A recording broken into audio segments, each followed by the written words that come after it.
salaamaaleykum suñu mbokk internet yi j'espère que yéen a ngi am jàmm ñu ngi leen nuyu yéen ñëpp ku ci nekk turam ak santam dama bëggoon rek benn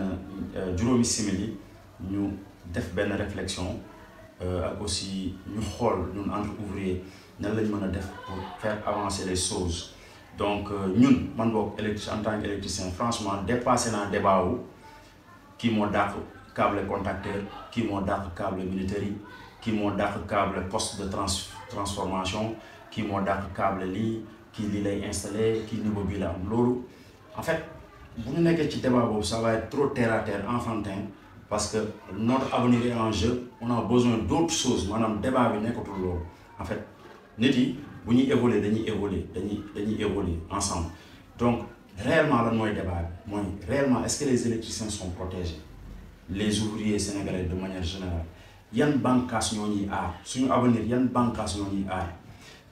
yan bànqaas ñoo ñu war a accompagner pour ñu am ay mutuelle de santé ok bu ñu amee accident de travail ñu mën a faju ci nu mu ci nu mu waree en fait caisse de sécurité sociale CIPRES fan ngay jaar pour vraiment di cotiser pour même yow le freelance le privé comme ñi nga xamante ne suñu genre dañuy yor suñu propre entreprise fan ngay jaar lan ak lan ngay def et puis métier bi il faut ñu organiser ko maanaam structurer ko de telle sorte que du n'importe qui moo war a ñëw installer n'importe quel bâtiment parce que dañ koy gis ba léegi bien vrai que tey am na ay sociétés yu contrôle ak yooyu mais loolu ça a changé 2% parce que li mu changé 2% yi mu changé rek mooy maçon yi léegi ils nous ont laissé le champ libre mooy la maçon yi doon installé kër yi ils nous ont laissé le champ libre yenn plombier yi nga xamante ne ñu doon installé kër yi te maîtriser wu courant ñoom ils nous ont laissé le champ libre loolu c'est 2% d'avancement mais réellement le débat réellement nekkatul on a dépassé kii moo gën a aay kii moo gën a aay kii ci industriel ak yooyu noonu parce que électricité dafa il y a plus de 15 domaines dans l'électricité yoo xamante ne mën nga xam ni doo xam ni je suis pas électromécanicien c'est normal parce que branche bu ci nekk ku ci nekk da nga war a maîtriser lenn donc loolu nekkatul débat loolu c'est très débat yooyu c'est des débats enfantins comme ni ñu naan dafa xale rek quoi dafa xaw a ñàkk xorom débat yooyu léegi réellement qui nous protège yan bànqaas ok man aussi may conseiller bépp électricien tey foo munti nekk ci Sénégal fexeel nga jokk ci association régionaux yi maanaam association boo foo dem di nga gis association électricien muy Touba muy Fatick muy Thiès xam nga muy yeneen région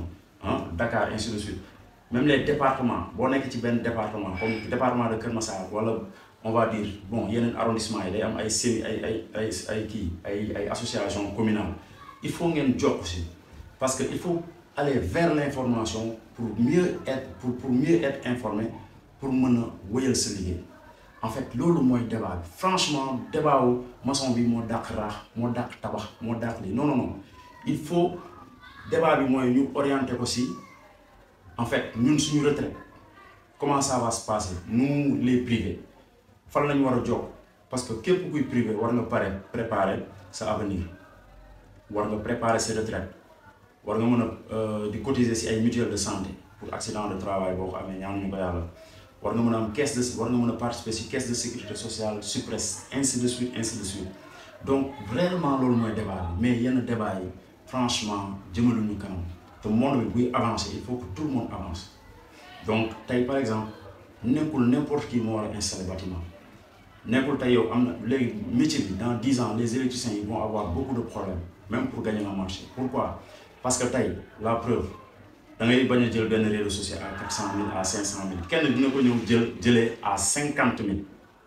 donc vous voyez l'avenir du métier parce que client bi après dañuy dañuy en fait ñoom après dañuy foog ne loolu c'est normal réseau social 50 000 c'est normal or que c'est anormal donc yooyu noonu yëpp il faut structurer wu jokk ci yenn association yi en fait man défi bi man foofu loolu laa jàpp mooy défi man jàppatuma défi bi mooy ay contacteurs ni lañ koy câbler lii mooy militaire yi ay lii mooy lii investisseur de source lii mooy lii poste de transformation courant bi ni lañ koy toggee non loolu du débat loolu mënul nekk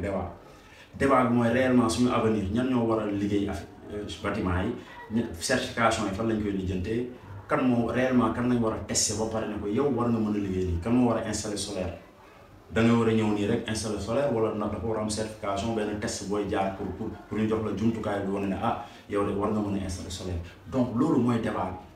pour 10 ans yi pour 20 ans pour 30 ans yi di ñëw ouvrier sénégalais yi stable il faut s'organiser léegi nag il faut mu am ay fédération ay coalition ay alliance des associations pour ñu mun a suudew pour être solide et puis musicien boo nekk boo nekkee di dem solo nga nekk sa ruq xëy 8 heures wàcc 17 heures xëy 8 heures wàcc 17 heures tu vas faire ça durant toute ta vie 20 ans après qu'est-ce que tu as réalisé pour ton pays en fait léegi débat yi foofu la débat bi nekkatul franchement maa daa câble nii la ñuy defee nii kii mënul câble nii kii mënul câble nii c'est trop fait loolu du débat léegi nag man li may ñaan rek sama mbokku techniciens yi ak maçon yeeg ñëpp bépp couche boo xamante ne yaa ngi ci bâtiment yaa ngi ci soit industriel fexe leen ngeen protéger wante entre vous les mutuelles de santé sont là xam nga caisse de sécurité sociale SUPRES il faut organiser wu les chambres de métier aussi ñu def seen rôle yenn bànqaas yi nga xamante ne ñoom ñoo gérer tout ce qui est normalisation au Sénégal ñu def seen rôle maanaam liggéey waroo liggéey à moitié parce que ñun ñu ngi franchement ñu ngi defal ñu ngi liggéey ñoo xam en fait ñu ngi def mission yoo xamante ne mission wu ñeneen ñi la woon voilà ñu ngi def ay démarches yoo xamante ne démarche yu ñeneen ñi la woon parce que ils sont payés pour ça donc loolu rek laa amoon pour créer réflexion boobu que ouvrier sénégalais il faut ñu xam ne débat bi nekkatul lii mais débat bi lii la caisse de sécurité sociale protection sociale yan bànqaas moo ñuy protéger ouvrier bu amul njëgu avocat su amee plaignant fan lay dem ñan ñoo ko war a taxawu mais man franchement man loolu mooy sama débat loolu laa mën débat mais yeneen débat yi ñun mënuñu si dugg en fait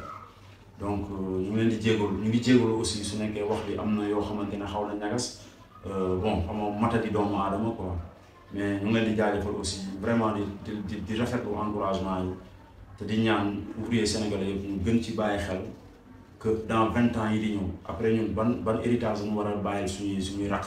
association yu ñu géré après ban héritage wala boog lan la ñuy léguewaat suñu la nouvelle génération pour ñu continuer ñun lan la fan lañ war a indi baar bi ñeneen fan lañ ko war a yëkkatee yóbbu ñeneen ak ñeneen fan lañ ko war a yëkkatee yóbbu donc je pense que loolu moom mooy débat bi ñu ngi leen di jaajëfal